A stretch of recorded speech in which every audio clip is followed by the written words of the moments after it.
Live and on demand from the WNY News Now studios in downtown Jamestown.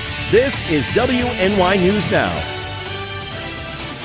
And thanks for joining us for WNY News Now on this Thursday. I'm Justin Gould. And I'm Matt Hummel. Happening now, a Frewsburg woman is facing more charges in connection with the Sinclairville stabbing. Plus, an iconic Jamestown landmark is set for demolition. But first, we get a check of our forecast. Chief Forecaster Dakota Hunter is standing by for us live. Hey, Dakota. Hey, Jay and Matt, and happy Thursday to all of you. We're so close to the weekend and just a couple more days, and we'll be there. First defense Doppler is nice and quiet, and that's going to remain the story through the day, but more precipitation will be on the way as we head through tonight and into tomorrow. Here's the satellite imagery for you. You can see how there's a little bit more clouds in the sky today, but who cares? It's going to be dry, but temperature's still a bit below average, though, but not too bad when you got some peaks of sunshine. So 42 to 47, high temp range. The lowest temperatures near the Lake Erie shoreline, the warmer temperatures well inland away from the lake. Partly sunny early. The clouds will start to thicken up as we go through the afternoon, and the wind really comes down from yesterday. We'll talk about the peak wind gusts yesterday, plus we'll time out the rain chances with that Brotherhood Property Maintenance 7-day in just a couple of minutes. Jay, Matt? Alrighty, Dakota, thank you. A woman charged in a stabbing incident in Sinclairville has been saddled with additional charges by the New York State Police. On Wednesday, troopers charged 23-year-old Kyla Seiberg of Frewsburg with false impersonation and 7th-degree criminal possession of a controlled substance. 39-year-old Lakewood native Jeffrey Shriver was charged with criminally possessing a hypodermic instrument, and Shriver and a teenage associate were also charged with 7th-degree criminal possession of a controlled substance. Now, troopers and Chautauqua County Sheriff's deputies responded to the Sinclairville area for a report of a stabbing at a Kent Street residence. Police say the vehicle that fled the scene was observed by responding troopers on Route 60 in Jamestown and was subsequently pulled over. Drug paraphernalia was observed in the vicinity of where Seiberg was sitting, and the weapon used in the stabbing incident, methamphetamine and a hypodermic needle, were also located in the center console, according to police. All 3 suspects were arrested. Now, Seiberg already faces charges of 2nd-degree assault, 1st-degree burglary, and 3rd-degree criminal mischief stemming from that stabbing incident. Seiberg provided the troopers with a false name during the investigation and was subsequently charged, troopers say. All 3 suspects were processed at State Police Jamestown. Shriver was transported to the Chautauqua County Jail, and Seiberg and the teenager were turned over to Chautauqua County deputies in regards to the stabbing incident. In other big news we're following, Chautauqua County District Attorney Patrick Swanson said he'll be holding a press conference on Friday at 2 p.m. to discuss the December 10th officer-involved shooting that happened on Liberty Street in the village of Fredonia. Swanson confirmed to us in January that the person who was killed was 23-year-old George Penave. The district attorney said the family originally asked him not to disclose the name, but they ended up confirming Penave's name to the Buffalo News.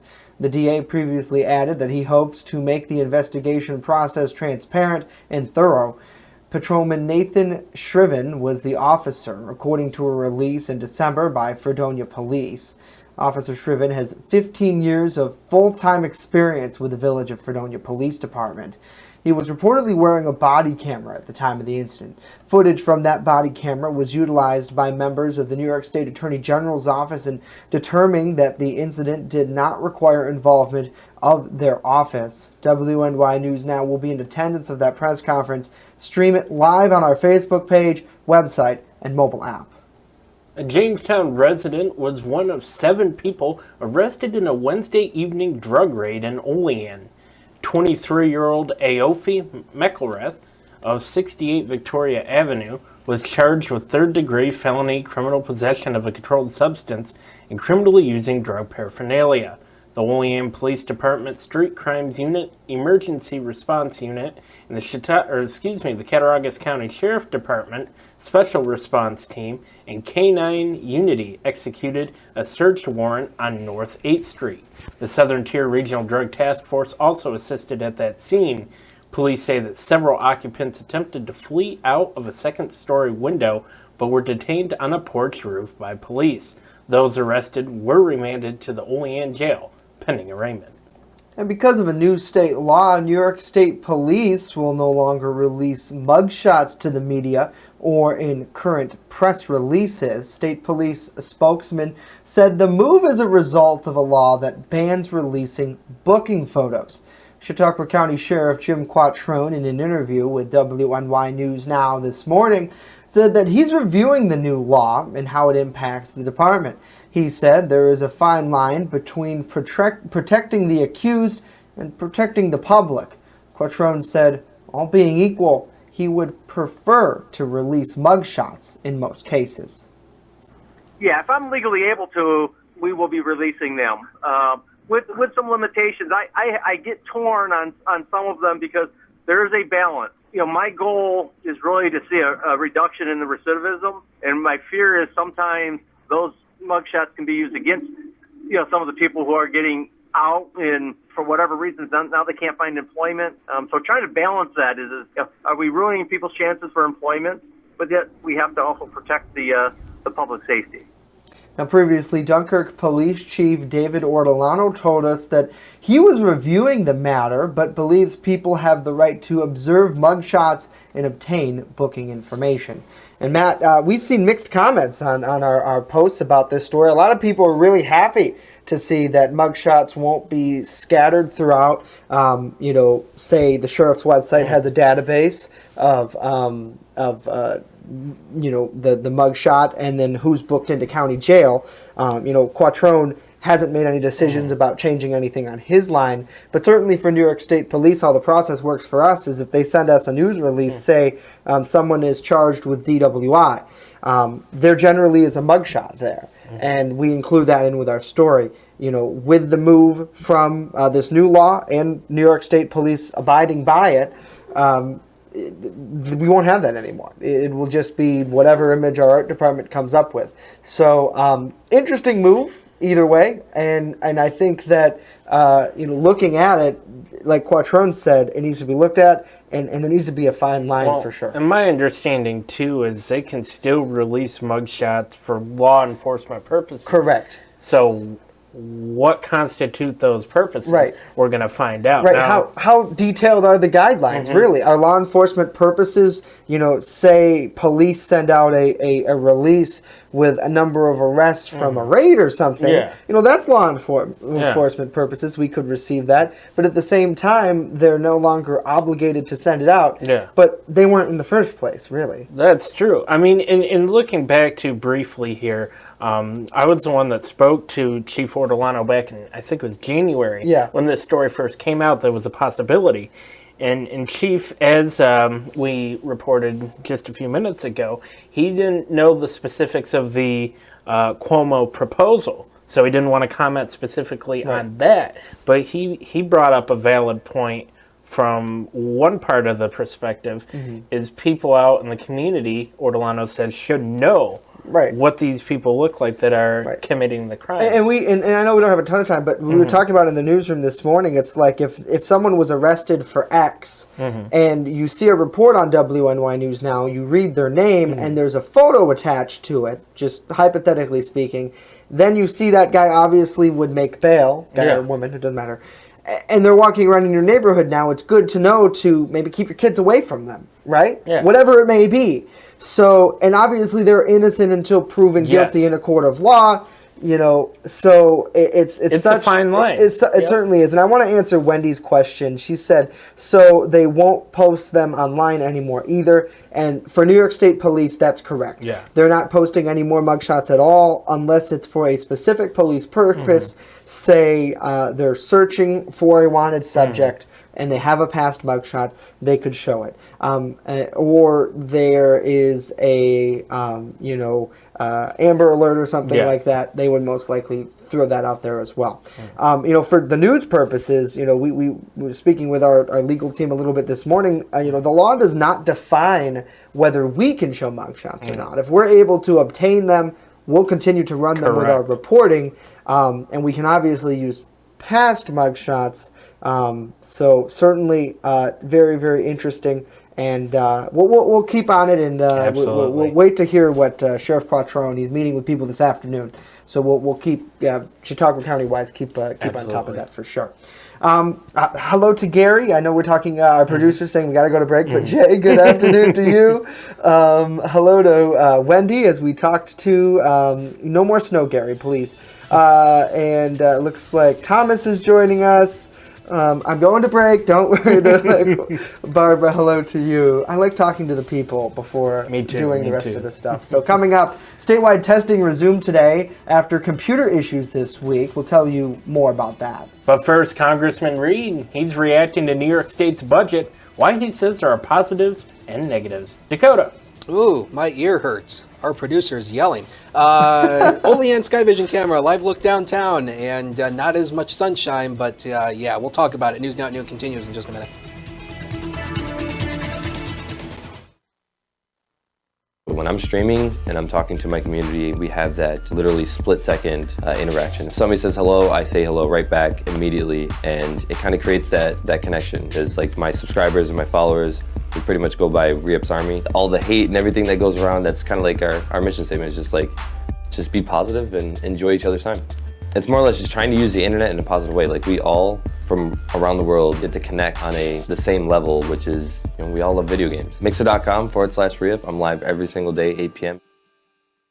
You're watching WNY News Now, your source for breaking news. EagleZip.com is your local one-stop shop for all of your home and business computer needs. Located on Fluvan Avenue Extension, just outside of Jamestown, EagleZip.com sells and services all brands of desktops and laptops, as well as servers and network equipment for your business. All new computer sales include transferring your data from your old computer plus a 2-year warranty. Call EagleZip.com today. Stop by EagleZip.com today and let us make computers easy for you. And happening now, Congressman Tom Reed is reacting to Governor Andrew Cuomo's recently released budget for 2019-2020. Reed says that his biggest takeaway from the budget was the permanent property tax cap, which he says was a positive. As I publicly stated and publicly applauded the governor for his position on the property tax cap, I think that recognizes what we've been saying for years. New Yorkers are taxed way too much, in particular our seniors and the next generation of New Yorkers that are looking for job opportunities, and those property taxes are one of the main burdens put on our residents when it comes to their opportunities and ability to live in New York for generations. Reed said, however, that he's still concerned about the increasing spending of 4% that will still increase the tax burden on taxpayers. Reed says that the government will be, quote, robbing Peter to pay Paul, end quote, in regards to that burden. Computer-based testing resumed Thursday for students in 5th and 8th grades as the New York State Education Department continues to deal with issues surrounding its English language arts assessments. Those tests, which are administered through Questar, were scheduled to be given to elementary and middle school students this week. But problems with the computer-based testing, also known as CBT, system on Tuesday created headaches for thousands of students. New York State Education Commissioner Mary Ellen Elias said that Questar's database servers ran out of free memory, causing nearly 7,000 students statewide to be unable to submit their tests. Now, the state signed a $44 million contract with Questar to develop its math and ELA assessments back in 2015, and it was a 5-year deal. This marks the second year in a row that there have been issues with those CBTs, and in 2018, some students were unable to log into the system. The state's contract with Questar allows for each school district to decide whether it wants to administer its tests through computers or by paper. State education officials say that more than a quarter of districts statewide are opting to use computer-based testing. A major food recall to tell you about. Advanced Pierre Foods, they're a subsidiary of Tyson, is recalling more than 10 tons of ready-to-eat beef patties. The U.S. Department of Agriculture says the company received at least 2 consumer complaints about finding purple plastic in that food. There are no reports of injuries or illness, thankfully. The parties in question were produced the patties rather in questions were produced last November in Oklahoma and were distributed to a number of schools nationwide. The USDA says it did not provide the burgers as part of the National School Program. Officials say anyone who purchased the food should throw them out or return them to where they bought them. Winter, it's frigid weather, and freezing storms is finally thawing out. But now we have a whole new set of severe weather systems to deal with. In today's Consumer Watch, Meredith Wood has a list of what you need to stockpile in order to keep you and your loved ones prepared. April showers bring May flowers, and tornadoes, thunderstorms, hail, and maybe some flooding. As the seasons change, get ready for all sorts of different weather scenarios, even the most extreme. Severe weather can destroy property and cripple infrastructure, meaning you could be left to survive on your own for days. Ready.gov has a few suggestions for what you should keep on hand in the event of a weather emergency. Top of the list, food and water. Make sure you've got enough water for each person to use 1 gallon a day for drinking and sanitation for at least 3 days. Also, keep a 3-day supply of non-perishable food items and don't leave out the can opener. Make sure your first aid kit is fully stocked and your weather radio is nearby. Flashlights keep you out of the dark when the lights go out, but don't forget the extra batteries. Store some extra medications and important documents in a waterproof container. Make sure you have a copy of insurance plans, your identification, and bank account records. Being prepared can keep you safe and healthy in an emergency, but remember, should you need to evacuate your home, pay attention to the signs and never attempt to drive through standing water or over power lines. For Consumer Watch, I'm Meredith Wood. Alrighty, Meredith. Great tips. Thank you. Yeah, absolutely. Very important for people to know because severe weather is certainly just around the corner. I know our weather team just had a meeting the other day with producers about cutting into Facebook Live and on the app and stuff like that and the procedure. So if Dakota ever has any severe weather information, stay tuned to our mobile app. And I was waiting for that tease. That's why I smiled. Stay tuned to that app, and I get paid extra every time you download it. So please, no, I'm just kidding. I don't. Matt does, but we only wish. But So download that app because that's a great way to get weather info, and everything that's on there is completely hand touched by our weather forecasters. So Dakota and his crew do a great job and keep everybody informed. Want to say hello to Dean. Hello to you. Hopefully you are doing well. Hello to Carl. David, always great to see you, sir. Love it. And if you want to be as cool as David, Wendy, Alberta, and Jay, by getting our top fan icon, all you got to do is comment, share, interact, and download the app. And you can get the 4 stars of WNY News Now. You get those bad boys, and you will become part of our top fan list. Facebook generates that themselves, so it's a pretty cool club to be in. Hello to Thomas as well. Hopefully you are doing well, sir. On this Thursday, and it's not looking too shabby out there, man. I'm liking it. Things are certainly on the warm up for right now. Chief Forecaster Dakota Hunter, he'll explain more when we come back.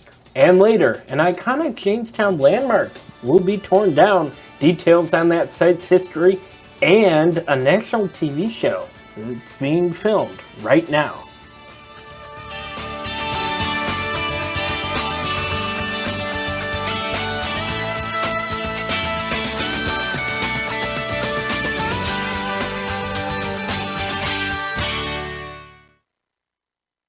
Turn to Brotherhood Property Maintenance for all your lawn care and landscaping needs, no matter the season. Brotherhood Property Maintenance does it all, from professional plowing during the winter months to expert landscaping all summer long. Count on Brotherhood Property Maintenance for mowing, landscaping, tree work, spring and fall cleanup, plus snow removal. Serving both commercial and residential lots, check out Jamestown's fastest growing landscaping crew on Facebook or call us right now to book an appointment. With coverage that matters, this is WNY News Now. Now open in downtown Jamestown, Pearl City Hops, restaurant and tavern. I have some real old-timey dishes on there that I'm just giving new life to. Like there's a shepherd's pie on there that's gonna have some bison in it, you know, real thick hearty gravy. Then I'm also doing beer flights. We're pairing it with a set of sliders, a set of tacos, and a set of mini rolls. So everything's gonna have its own pair, so you can get a taste of a little bit of everything and all the beers. We don't want to be known as the restaurant in the hotel. We want to be known as Pearl City Hops. First Defense Weather, the Southern Tier's only live and local weather source. Now, here's Chief Forecaster Dakota Hunter. And you know what we say when it comes to thunderstorms, you expect the unexpected.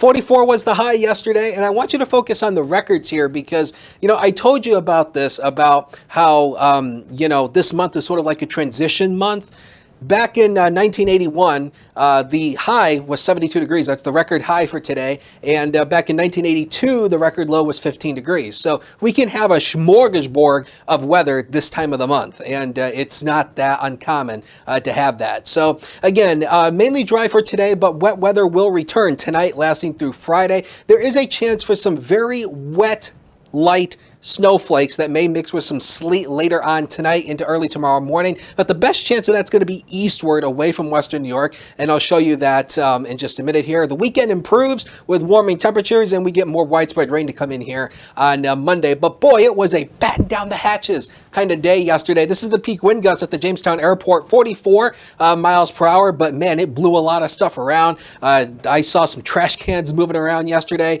Man, it was windy, and here are some of the peak wind gusts from around the region. 52 at Wellsville, 52 at Delvin, Fredonia 46, Clymer 44, Dunkirk 43, and Randolph at 41. So the good news is we're done with that. Here's where we are currently. The current temperature right now is 31 degrees with a north wind to 7. That northerly wind brings in cooler air, so that's why we're not as warm, and the wind chill is down to freezing at 32 degrees. So here's what's going on First Defense Doppler. This is all this rain out here in the Midwest is associated with a warm front, but I don't think that front's going to move here, because look at what we have right here, right over western New York. Big blue H spinning around, that's high pressure, and the high pressure is going to block a lot of this rain from coming our way, but we will start to see some rain showers tonight, and I thought this was noteworthy. This same system is producing some severe weather down to the south. The good news is that's going to remain to our south and won't be here as we take you home, and we'll show you what's going on here.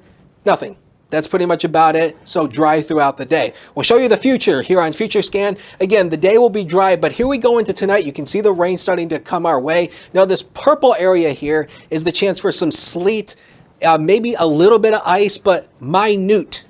It's not going to be a big deal. And then as we go through the afternoon, it all transitions over to rain, and that'll continue throughout the night on Friday, but then it dries out as we head into Saturday. So we'll fly you through time here tonight. We'll about around 36 degrees, mainly rain. Best chance for that snow or sleet, and the ice is going to be eastward away from the westernmost counties. Tomorrow we'll start the day around 38. Have those umbrellas and those galoshes and the ponchos handies as you send the kids off to school. And then tomorrow we'll top out around 47, but the rain showers continue through the day, mostly cloudy with a few raindrops.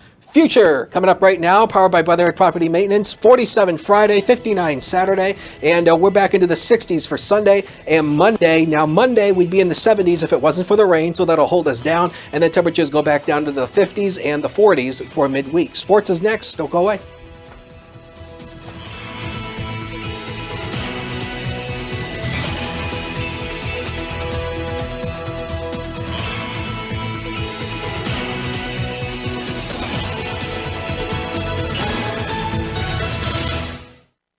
You're watching WNY News Now, where coverage comes first. WNY Sports Now is powered by Phone Zone of Jamestown. With the largest inventory around, we buy and sell our own merchandise at a price that can't be beat. Have a broken screen? We'll fix it. Learn more at phonezoneshop.com.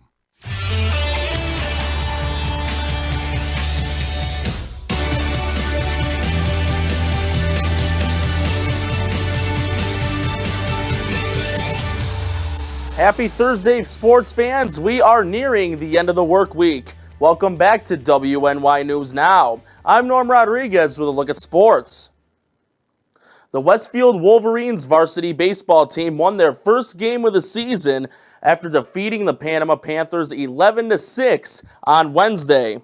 Westfield, who improved to 1-1 on the season, got 16 hits and 33 total at-bats. Panama fell to 0-2 with the loss and have been outscored in their first 2 games 26-9.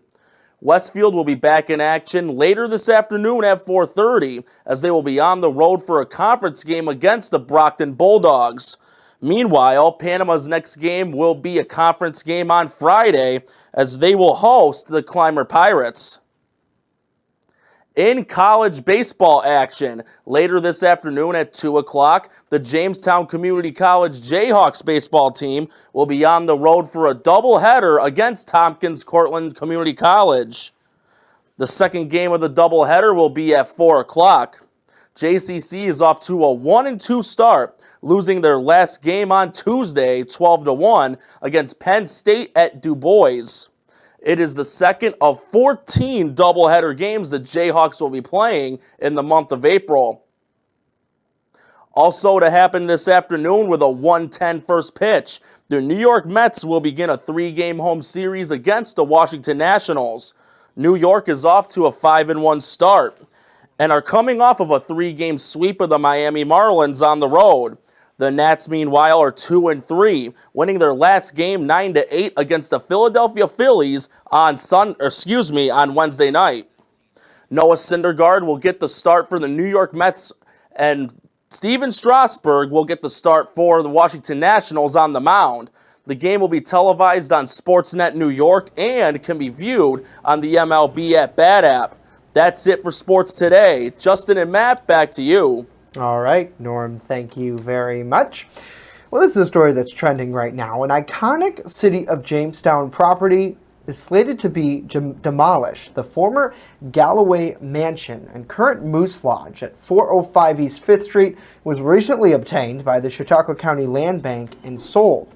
Now, in recent years, the building was in need of repair, something that the Moose Lodge was unable to financially support. Before demolition, the DIY network show Salvage Dogs will comb the historic property there to salvage vintage pieces from it.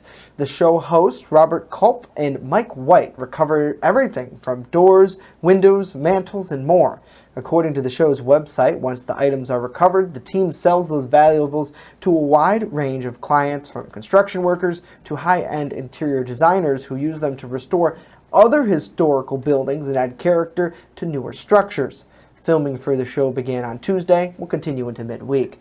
Now, Land Bank officials say the structure will be demolished after the filming. Now, before the Moose was owned by the Galloway family, who was who found their fortune by being Pennsylvania oil tycoons. And you see there the Galloway's daughter, Grace. She was a singer that regularly played at Chautauqua Institution. Grace died of tuberculosis at age 27 in 1898. Her father commissioned this statue in honor of her memory at Lakeview Cemetery. A Pittsburgh artist used Grace's portrait to model the statue after her. Now, mystery surrounding her and the statue have persisted for decades in the city of Jamestown, only really coming to light recently, guys. And this is a very interesting story. Absolutely. There was a lot of public, I guess you could say, rumor, and it seemed like it grew every generation as to who Grace was. And some say that she was a young mother. Some say that she was a widow. Some say that she was just a mysterious lady in the glass, and that's what she really grew to be. And I've heard lost soul, didn't find love. I've heard a lot over the years. Yeah, prom didn't go well, and I don't know if they had prom. No, I do remember the prom. I was reading it this morning. In the comments, people were commenting at the City of Us Jamestown group. That it could have been somebody. Yeah, you were blocked from that group, I think, a while ago, weren't you? Yeah, and I don't know for whatever why. reason. We tried to get you back in. I shared a video. That is all I did. I shared a video. They didn't like the video. It's news now. What do you want? What are you going to do? Dakota, did you know that story? Or? Well, I actually didn't know the history behind the Moose Lodge. I mean, the whole time I was growing up here, it's always been the Moose Lodge. Right. So, I mean, I didn't know the history behind it. Now, that begs the question, why wasn't the Moose Lodge ever put in the city registry as a landmark? Call him. That's an interesting thing to ask. You think if it was a historical landmark with the building being this old, but and then plus, I mean, you have to think because with the Galloway family, so right. And the other thing too is that's very interesting. The building itself does need a lot of work because we did do a story a while back with the Moose's leadership who ran a fundraiser, and they just didn't get enough money to fix. I mean, it's a huge building, so sad to see it go, but hopefully they'll be able to salvage some good stuff from it, and the mystery certainly will live on there with Grace's statue at Lakeview Cemetery. So pretty cool. Well, hey, that's all the time we have for today. That'll do it for us. Of course, news continues 24/7 at WNYNewsNow.com. Have a great day, everybody. Hopefully you get to enjoy a little bit of this weather. Yes.